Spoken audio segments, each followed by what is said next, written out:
ओम शांति। समर्पण दादी जानकी जी के यज्ञ के शुरुआती दिनों की प्रेरणादायी कहानियाँ इस पुस्तक में आज हम पढ़ेंगे। दृढ़ संकल्पधारी यात्रियों के लिए पिता का प्यार। पुणे, मधुबन, 1958। एक दिन दादी जी को एक विचार आया कि कुछ माताओं को बाबा से मिलाने के लिए पुणे से मधुबन ले जाया जाए। पुणे से मुंबई, मुंबई से अहमदाबाद, फिर आबू रोड, फिर मधुबन। इस प्रकार यात्रा काफ़ी लंबी थी। उस समय मानसून का मौसम था। आबू क्षेत्र में काफ़ी बारिश थी और माउंट आबू के रास्ते में एक छोटा सा पुल था, वो भी टूट गया था। इसीलिए मधुबन पहुंचने के लिए उन्हें चलकर नदी पार करनी पड़ी। बाबा ने दादी के इस विचार को देखते हुए दादी और पार्टी को प्यार से यह संदेश भेजा था, प्यारे बच्चे, अभी नहीं आओ, पुल टूट गया है, आपको चलना पड़ेगा। यह इतना सरल नहीं होगा। लेकिन दादी जी और माताएं जाने के लिए तैयार थी, चाहे कुछ भी हो जाए, चाहे हमें पैदल जाना पड़े, लेकिन हम बाबा से मिलने जरूर जाएंगे। हमें अब कोई भी रोक नहीं सकता। इस सोच के साथ वे सब पुणे से आबू रोड के लिए निकले। आबू रोड स्टेशन पर पहुंचने पर पहले भूरी दादी से मिले और धीरे धीरे माउंट आबू के लिए चलने लगे। लगभग 1 मील चलने के बाद टूटे पुल के अगली ओर उन्हें एक बस मिल गई। दादी जी और माताएं बस में बैठी और बचा हुआ रास्ता पूरा किया। जब वे मधुबन पहुंची तब करीब रात के 11 बज गए थे, लेकिन फिर भी बहुत ही प्यारा दृश्य उनका स्वागत कर रहा था। मधुबन के प्रांगण में बाबा उनका इंतज़ार कर रहे थे और वहाँ गर्म पानी और पास में टेबल और कुछ नैपकिन्स रखे थे। दादी और पार्टी जैसे ही आंगन में पहुंची तो बाबा ने कहा, मेरे मीठे बच्चे, स्वागत है, स्वागत है। आओ, मुझे अपने पैरों की मसाज करने दो। चलने से आपको जो थकावट हुई है वह सारी चली जाएगी। उन्होंने कहा, नहीं बाबा, यह सब कुछ करने की क्या आवश्यकता, आपका प्यार ही काफ़ी है। हम बिल्कुल भी थके हुए नहीं हैं। आपकी सकाश, लाइट और शक्ति रास्ते चलते हमारे साथ रही। लेकिन बाबा ने उनको आराम से बैठने को कहा। यह बहुत ही बढ़िया और आरामदायक अनुभव था। इससे उन सभी की आंखों में आंसू आ गए। उनके मन में बस एक ही बात थी कि बाबा, हम इस प्यार का रिटर्न कैसे कर सकते हैं। व्यक्तिगत आवेदन। दादी जी बाबा के प्यार में बहुत डूबी रहती थी। उन्होंने बाबा को हमेशा एक अथक, विनम्र और रहमदिल सेवाधारी के रूप में पाया। बाबा के सानिध्य से दादी जी भी अथक सेवाधारी बन गई थी। हमारे लिए अपने को चेक करने की एक अच्छी पॉइंट है कि क्या मैं बाबा और दादी जी को फॉलो कर रहा हूँ या फॉलो कर रही हूँ। क्या सभी के लिए स्नेह देने में मैं सहानुभूतिपूर्ण और अथक हूँ। घुंघरुओं के नाद अर्थात आवाज़ के साथ नृत्य करना। मुंबई, अमृतसर। एक बार जब दादी जी अमृतसर में थी, बाबा मुंबई में थे, तो मुंबई से बाबा का दादी को एक पत्र आया जिसमें लोकप्रिय फिल्मी गीत झनक झनक पायल बाजे का जिक्र था।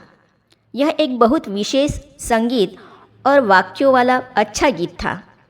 इस पर बाबा ने पत्र में लिखा था कि बच्चे, मैंने यह गीत सुना और मुझे लगा कि यह गीत सच में तुम्हारे लिए है।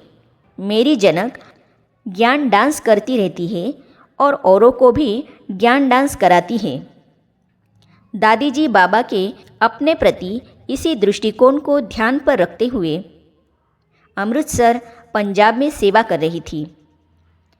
उस समय दादी जी ने बहुत ही निमित्त भाव से कई आत्माओं की सेवा की, जिनमें 12 कुमारियाँ यज्ञ के लिए समर्पित हो गई। व्यक्तिगत आवेदन। दादी को बहुत नशा था कि बाबा मुझे हर दिन ज्ञान डांस कराता है। ज्ञान के घुंघरू पहनकर दादी खुद भी डांस करती थी और औरों को भी कराती थी और इस प्रकार सबको आनंद से भरपूर कर देती थी। जब हम भी ज्ञान डांस करते हैं तो बाबा भी हमें इतना जिगर से याद करते हैं। बाबा हमें दिल से प्यार और सम्मान से बोलते हैं।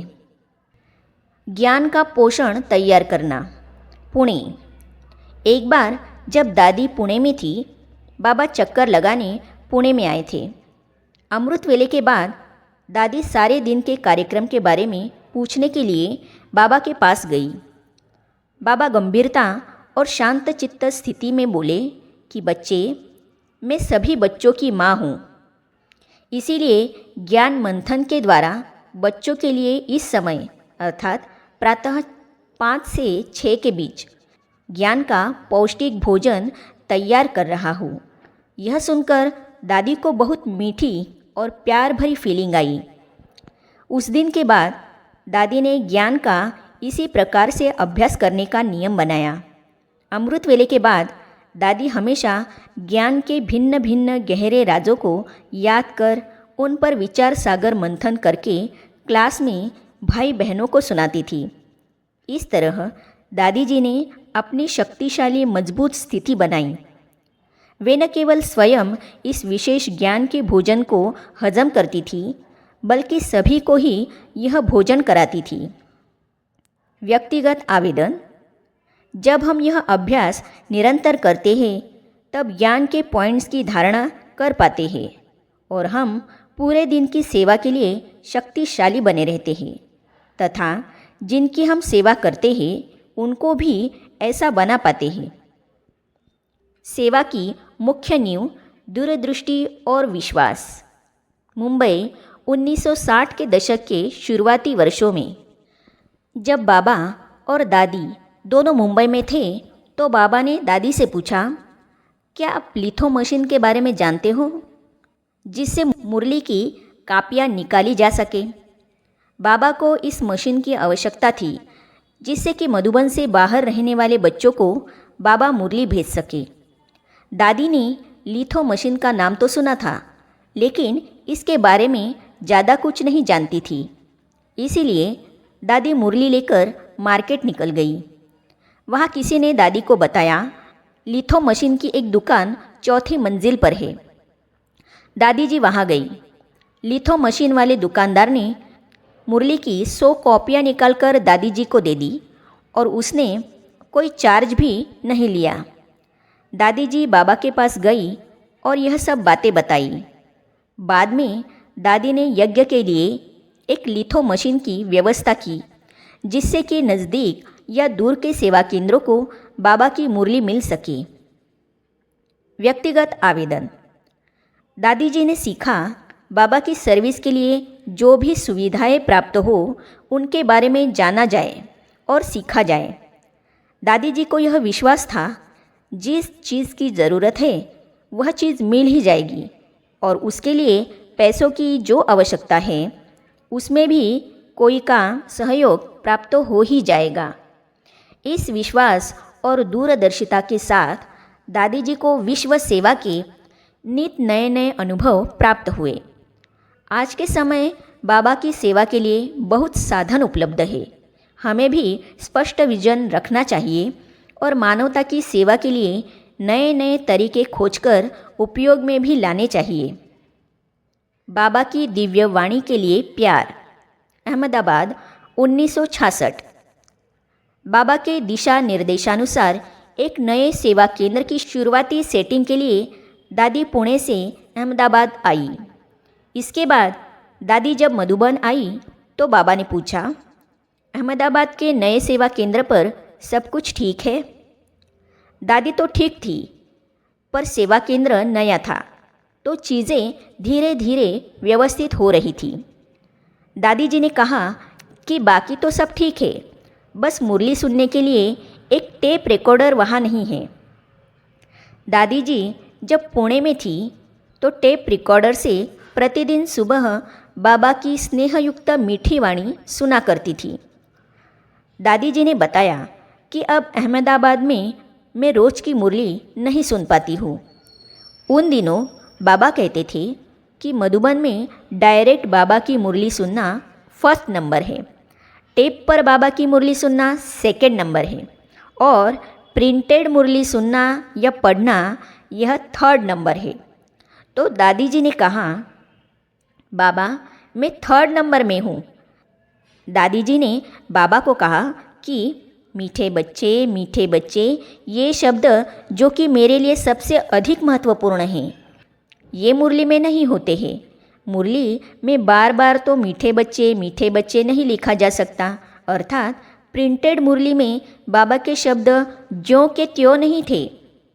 बाबा ने दादी को विश्वास दिलाया कि बच्चे इसके लिए ज़रूर कुछ किया जाएगा। कुछ समय बाद दादी जी जब अहमदाबाद लौटी तो वहाँ एक टेप रिकॉर्डर जैसे कि दादी का इंतज़ार कर रहा था।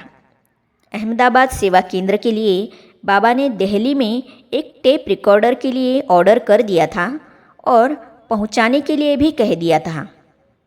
बाबा का मुरली से प्यार करने वाले बच्चों के लिए बहुत प्यार था।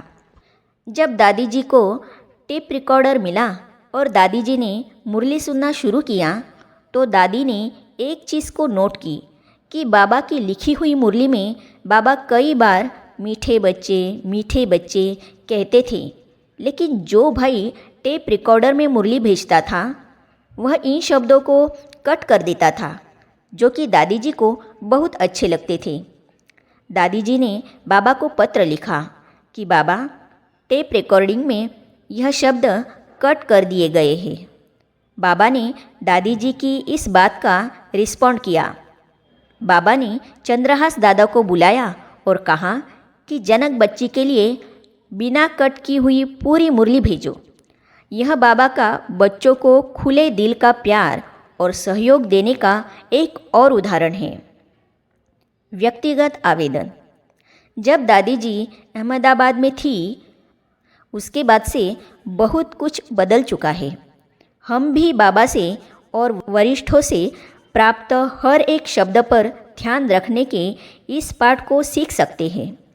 जब भी हम कोई चीज़ के लिए दिल से अपनी पसंदी रखते हैं तो इसके लिए समय, दूरी या सुविधाएं मायने नहीं रखती है और वो पूरी हो जाती है।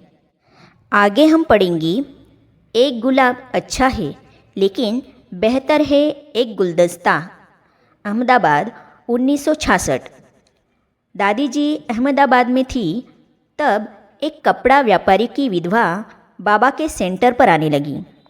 तो इसे हम पढ़ेंगे अगली कड़ी में।